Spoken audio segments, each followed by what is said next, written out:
Kevin Cunningham got us the scores throughout the night. Thanks to all those who called in to get us our scoreboard updated. You can go to iowasportsconnection.com. Thanks for joining us on our Iowa Sports Connection radio network on the flagship station AM 1700 and all the great radio station affiliates you listen to us across the state, as well as on WHO TV 13.2 and Mediacom channels 113 and 246. But right now it's time to go 90 seconds across the state. It's brought to you by Alliant Energy, and with our first game tonight from one of our great radio station affiliates, it was Bettendorf at Cedar Rapids Kennedy. And with the report from ESPN Radio, KGYM, AM 1600 in Cedar Rapids, is Scott Unash. Scotty, take it away, brother.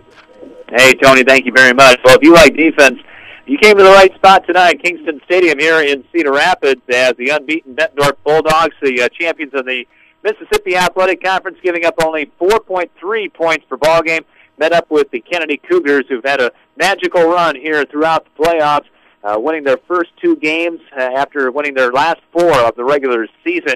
Kennedy only giving up 12 points per ball game, and as you might have figured out, defense was the name of the game, and it ruled here tonight.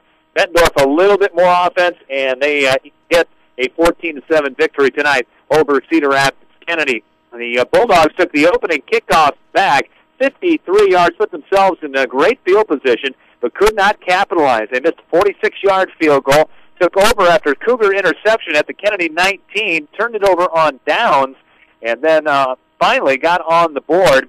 A 42-yard touchdown drive. Blake Yonkin taking it in from 2 yards out. The extra point made it 7-0 with 1:29 remaining in the first quarter. And Bettendorf's defense took over after that. They forced 6 first-half punts from Cedar Rapids Kennedy's Nick Bruns and led 7-0 at the halftime break. Bettendorf got the winning points, which turned out to be the winning points, with 1:32 to go in the third quarter, when the fullback Spreen from the 3-yard line appeared to take it in, had the ball poked away at the goal line, but Tamarick Atwood, the wide receiver, the senior wide receiver for Bettendorf, fell on it in the end zone for the touchdown.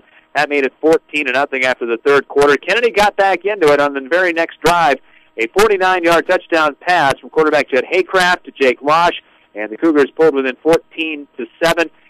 Actually got the ball back with 2:29 remaining in the ball game with no timeouts, down by a touchdown, but could not get anything going from their own 2-yard line. And the Bulldogs and their stingy defense win it here tonight. So the Bulldogs now 12-0 on the season. It'll be the unbeaten MAC champions going up against the unbeaten Mississippi Valley Conference champion Iowa City High Little Hawks next Friday in the Dome. City High won big at home over Cedar Falls tonight. Kennedy ends their magic ride at 7-5 for head coach Tim Lewis. So again, the final score from Kingston Stadium here in Cedar Rapids: Bettendorf defeats Cedar Rapids Kennedy 14-7. For the Iowa Sports Connection, this is Scott Unash in Cedar Rapids. That's one of our great radio station affiliates across the state, AM 1600 in Cedar Rapids, and Scott Unash. Another one of our great affiliates. It comes out of Ames, KASI, AM 1430. Dave Sproul is the play-by-play voice and sports director there. Last year, the Little Cyclones of Ames gave Dowling all they could handle in a 24-23, what was then sub-state round game. Dave, what's the story tonight? More dominance by Dowling, the story here at Williams Stadium in the east side of Des Moines. The Maroons scoring early and often. Their first touchdown set up by an interception. Ames quarterback Kyle Anderson was picked off by Eric Lee and set up a short field for the Maroons. They took advantage. Running back Dalton Parrott took the ball in from 10 yards out to give the Maroons the early lead 7-0. Dowling would continue the scoring run as they went up 14-0 after a Connor Rivard rush of 1 yard with 4:08 left in the first quarter, and the Dowling Catholic Maroons got on the board once again before the first quarter came to an end, with Dalton Parrott running from 45 yards away to take it to the house. 21-0 Dowling after the first quarter. Second quarter, Ames got something going on offense and were able to get their lone touchdown of the night on a pass from Kyle Anderson to Thomas McKiernan, covering 33 yards. They made it 21-7. Ames looked to be in the ballgame at that point, but another possession for Dowling ended up in another Dalton Parrott touchdown, this one from 2 yards out, made it 28-7. Well, Cyclones forced a turnover inside their own 10 late in the second quarter. They were able to get in position for a field goal with John Elsenbass putting it through from 38 yards out on the final play of the first half. Made the halftime margin 28-10, but the dominance continued for Dowling right from the outset of the third quarter. Their first possession, they drove 69 yards, and Parrott finished off with another touchdown run, this one of 18 yards, made it 35-10. Then it was the play of the night, really. Connor Brevard, the quarterback for Dowling, was in big trouble scrambling deep in his own backfield. He found Parrott open there for a little dump-off pass, and then Parrott just hit the Jets down the sidelines for 64 yards, and that was the one that really put it out of reach, made it 42-10 in favor of Dowling. Later in the third quarter, Brevard would rush for his second touchdown on the ground of the night, made it 48-10. We had a running clock from there on. Neither team scored in the fourth quarter, so 48-10 was the final. The Maroons dominating the statistical categories about every way. I unofficially had them for more than 500 total yards, dominating on the ground, 273 rushing yards to just 21 for Ames. Ames just a bit of an edge through the air, 245 yards to 230 for Dowling Catholic. Parrott finished with 4 touchdowns on the ground and 1 through the air, 152 yards unofficially on 20 carries on the night. Brevard, the quarterback for Dowling, carrying the ball 12 times for 92 yards of his own. And through the air, Brevard was very efficient, 12 of 17 for 230 yards, and the score. Anderson, the quarterback for Ames, had to throw the ball around a lot. Ames' only offense really came through the air, as Anderson went 24 for 41 for 245 yards. He threw 1 touchdown and 2 interceptions. Ames' season comes to an end at 9-3. Dowling Catholic improves now to 12-0 on the season, and they will move on to take on Ankeny in the state semifinal at the Unidome a week from tonight. Reporting from Williams Stadium in Des Moines, I'm Dave Sproul for Friday Night Live. Thank you, Dave. That's out of KASI AM 1430 and A's, one of our other great affiliates. By the way, the 4A pairings, Dowling Catholic and Ankeny, as you just heard, that will be a 7:30 kickoff in the semifinals next Friday night, November the 12th, in the Unidome. At the 4:30, the early game in Class 4A will pit Bettendorf and City High of Iowa City again. That's a 4:30 kickoff. Now let's move over to some 8 players. Quarterfinal round action. A familiar face in the Unidome has always been Lennox. The Tigers ranked number 1 coming in. They took on a familiar foe and a very good 8-player team themselves in Adair Casey. And here to report out of KSWI 95.7 FM in Lennox, in Atlantic, is Bennett Blake. Take it away, Bennett.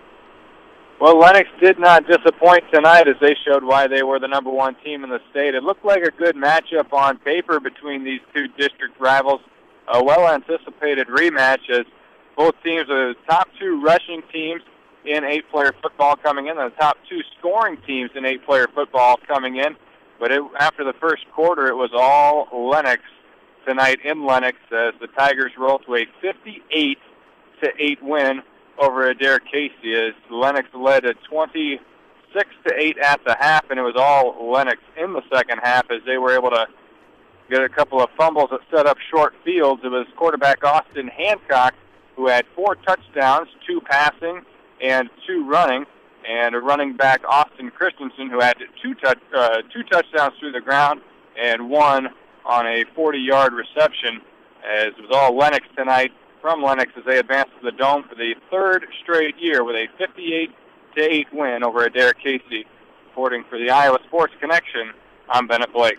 Thank you, Bennett. That's out of 95.7 FM in Atlantic, another one of our great affiliates. By the way, the 8-player semifinals are November 11th. That's next Thursday. The first game will pit Tripola and Lennox at 10 o'clock in the morning, and then at 1 o'clock in the afternoon, it'll be the defending state champs Armstrong Ringsted taking on Fremont Mills of Tabor in a battle of unbeatens in that one. In Class A, the quarterfinals are not finished yet because tonight Newman Catholic taking on North Tama. On November 12th will be their semifinals. At 10:30 in the morning, Waco of Wayland will take on the winner of Newman Catholic and North Tama, being played as we speak at the Unidome. And then at 1:30 that afternoon, Galen Catholic of Lamar's will take on the Madrid Tigers in the other semifinal round game. That'll be next Friday morning and afternoon in Class A. Let's get right back to another one of our great affiliates, 98.3 WOW FM. They are the CIML Game of the Week play-by-play voice. John McDermott joins us as Ankeny took on Urbandale tonight. John, take it away.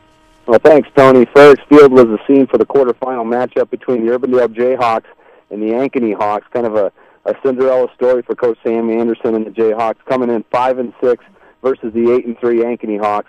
And it was Aaron Wachuraka who led off the scoring for Urbandale with an 8-yard touchdown run in the first quarter after Ankeny's 3-and-out to open the football game. But Ankeny countered with a Joel Lanning quarterback sneak, but the cold net and extra point was blocked, so Ankeny still trailed 7-6 at the end of one period. After a key 4th-and-goal stand from the 1-yard line by the Ankeny defense, they marched 99 yards to take the lead on a Carter Brandt 27-yard touchdown run. 2-point conversion failed, so Ankeny took a 12-7 lead into the half. Ankeny scored again on a Trevor Egley run, extra point good this time, and it looked like Ankeny was on their way midway through the third period. But an Aaron Waturaka 67-yard touchdown run midway through the third brought Urbandale back to within 5 and really reignited an Urbandale crowd that had grown quiet. The score 19-14 at that point. Both teams had two more possessions, but Urbandale just could not sustain another drive, and the Cinderella story for Coach Sam Anderson and the Urbandale Jayhawks comes to an end at FedEx Field tonight. The final score, 19-14. Ankeny advances to the Unidome to face Dowling. For the Iowa Sports Connection, I'm John McDermott. Hey, John, hold on real quick here because, we call him Joe Pa. For those of us in Central Iowa, we're familiar across the state listening tonight. But you got to be pretty happy for Coach Jerry Pizzetti. Another big win. Sam Anderson's Urbandale Jayhawks with a great Cinderella story as they got healthy at the late in the season. Ankeny also was pretty beaten up during the middle of that season and has come back a lot healthier. But you got to be happy for Joe Pa.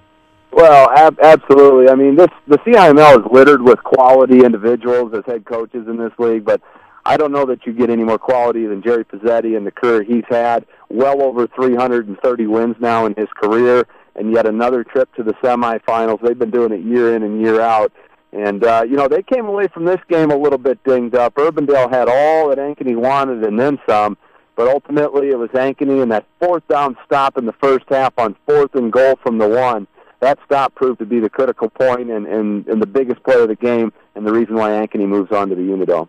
Well, a lot of life's memories made throughout this 2010 season, and Ankeny and Urbandale fans will remember those two games that they played against each other, both down to the wire, and both times Urbandale feels like maybe we didn't get quite there, but congratulations to Ankeny as they make it to the Unidome. John McDermott, 98.3 WOW FM, thanks again tonight.